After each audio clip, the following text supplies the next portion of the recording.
والصلاة والسلام على من لا نبي بعده أشهد أن لا إله إلا الله وحده لا شريك له وأشهد أن محمدا عبده ورسوله أما بعد.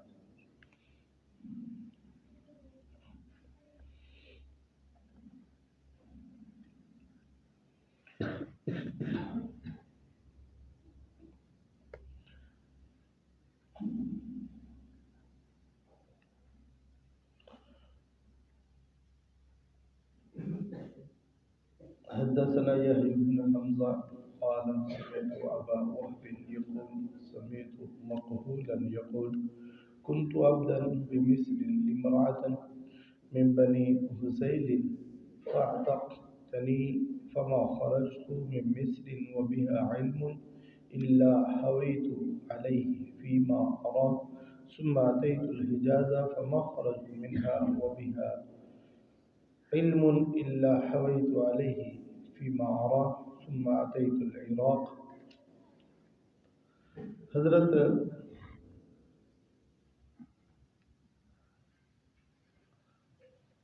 مقہول شامی یہ بیان کرتے ہیں رحمۃ اللہ علیہ کہ میں مصر میں ایک عورت تھی بنی حذیل کی، میں اس کا غلام تھا. مصر میں ایک عورت، میں اس کا غلام تھا، اس نے مجھے آزاد کر دیا. میں جب آزاد ہوا تو اس وقت مصر سے میں نہیں نکلا جب تک میں نے اپنی وسادت کے مطابق علم حاصل نہیں کر لیا. میں علم حاصل کرتا رہا. پھر میں حجاز آیا، حجاز کا سفر کیا، حجاز پہنچا اور وہاں آ کر میں نے علم حاصل کیا اور پھر عراق پہنچا اور عراق بھی پہنچ کر میں نے بہت زیادہ علم حاصل کیا اور پھر شام آیا. شام آ کر میں نے بہت علماء کو خریدا، یعنی کہ علماء سے میں نے علم حاصل کیا، علماء کو خریدا اور میں ہر ایک سے غنیمت میں جو اضافی انعام ہے، نفلی انعام ہے، اس کے بارے میں سوال کرتا رہا.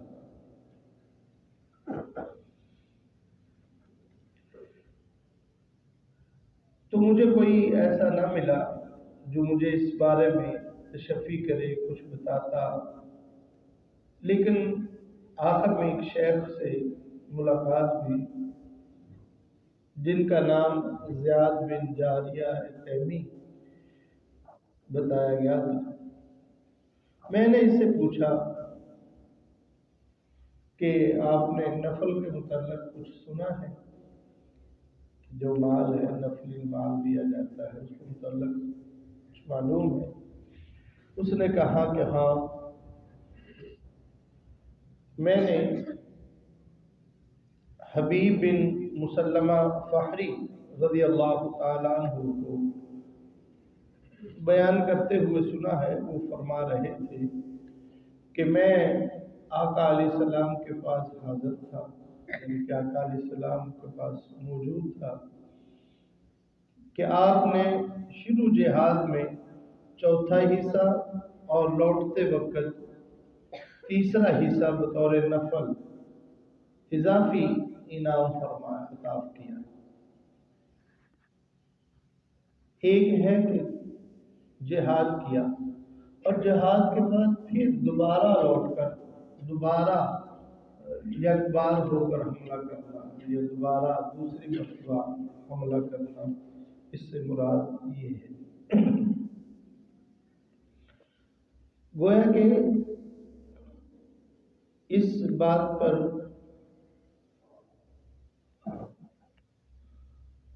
اضافی انعامات دیے جا سکتے ہیں اگر یہ امیر دیتا ہے اسے اضافی انعام، اضافی مال اور خمس نکالنے اور غنیمت تقسیم کرنے کے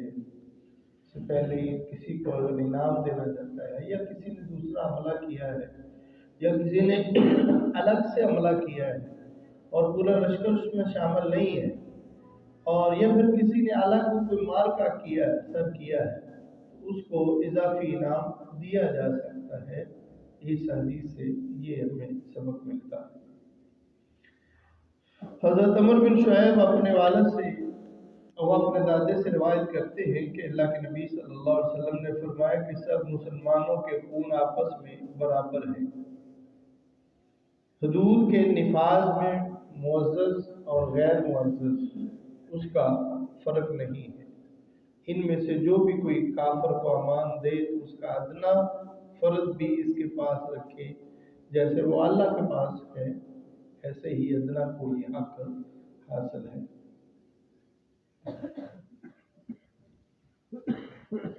اور ان میں کا دور والا بھی امان دے سکتا ہے، جو مرکز میں بیٹھ کر امان کسی کو دے سکتا ہے، دور رہنے والا مرکز سے ہٹا ہوا وہ بھی کسی کو امان دے سکتا ہے۔ تمام مسلمان کافر کے مقابلے میں، کفار کے مقابلے میں ایک ہاتھ ہے، ان کا کمزور اور قوی اپنے ضعیف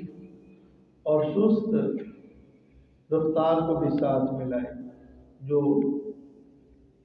قوی ہے، بہادر ہے، رفتار میں تیز چلنے والا ہے، وہ اپنے سست رفتار کو ساتھ ملا لے، جو بہادر ہے، قوی ہے، وہ اپنے کمزور کو ساتھ ملا لے۔ اور جو چھوٹا دستہ ہے اس میں جانے والے بڑے لشکر میں جو رہ جانے والے ہیں ان میں اپنے شریک سمجھے۔ ایک لشکر بڑا لشکر ہے، اس کے پیچھے چھوٹا لشکر جا رہا ہے، اگر اس بڑے لشکر میں سے کوئی آدمی رہ جائے تو وہ چھوٹے لشکر والے بھی اس کو اپنا ہی سمجھے۔ کسی مومن کو کافر کے بدلے میں یا کسی عہد والے کو جب تک اس کا عہد باقی ہے قتل کرنا یہ جائز نہیں ہے۔ یہ اس صورت میں ہے جب جہاد میں آدمی نکلتے ہیں تو بڑے لشکر جو ہوتے ہیں وہ کسی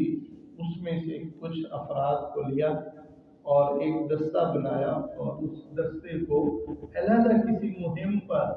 علیحدہ کسی علاقے میں، وہ کوئی بھی ہو سکتا ہے، مثلا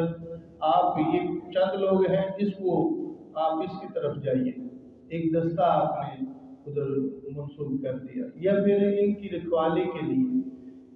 اور ان کی جاسوسی کے لیے، یا پھر ان کے پیچھے رہنے کے لیے، یا پھر آگے کارروائی کرنے کے لیے، کوئی بھی صورت اس کی ہو سکتی ہے، اس میں سے ایک دستے کو نکال کر بھیجنا۔ ایسے اگر کسی دستے کو کر لیا جائے تو یہ بھیجا جا سکتا ہے، لیکن یہ اس وقت نہیں ہے۔ ایک ہے کہ مرکز سے 50 آدمی نکالے اور 50 آدمیوں سے آگے الگ جا کے 10 آدمی الگ ہو گئے۔ اگر یہ 10 الگ آدمی ہوئے ہیں تو ان میں ان لوگوں نے کوئی کارنامہ کیا ہے تو ان کو الگ سے کفن دیا جا سکتا ہے، لیکن اگر ایسا نہیں ہے، مرکز سے 50 میں دیکھیں یہ لشکر اپنا الگ ہو گیا، اس میں سے نہیں، پھر مرکز سے 10 کا لشکر کا ایک وفد بھیجا، ایک دستہ بھیجا، یہ اور بات ہے۔ یہاں جو بات ہو رہی ہے وہ ہے کہ ایک بڑا لشکر ہے اور اس بڑے لشکر میں سے 10-20 افراد، 100 افراد کا ایک دستہ الگ کر لیا، تو اس کو اگر کوئی مالک نعمت میں سے نفل میں دیا جاتا ہے تو یہ جائز ہے، دیا جا سکتا ہے۔ ایاز بن سلمہ اپنے والد سلمہ بن اقوا سے روایت کرتے ہیں، کون بتائے گا یہ سلمہ بن اقوا کون ہے؟ سلمہ بن اقوا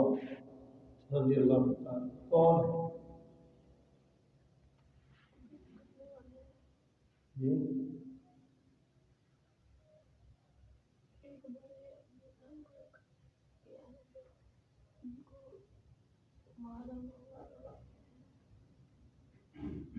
سلمہ بن اکوا کو یار قصہ ایڈا لمبا سنایا سی، چلو لگے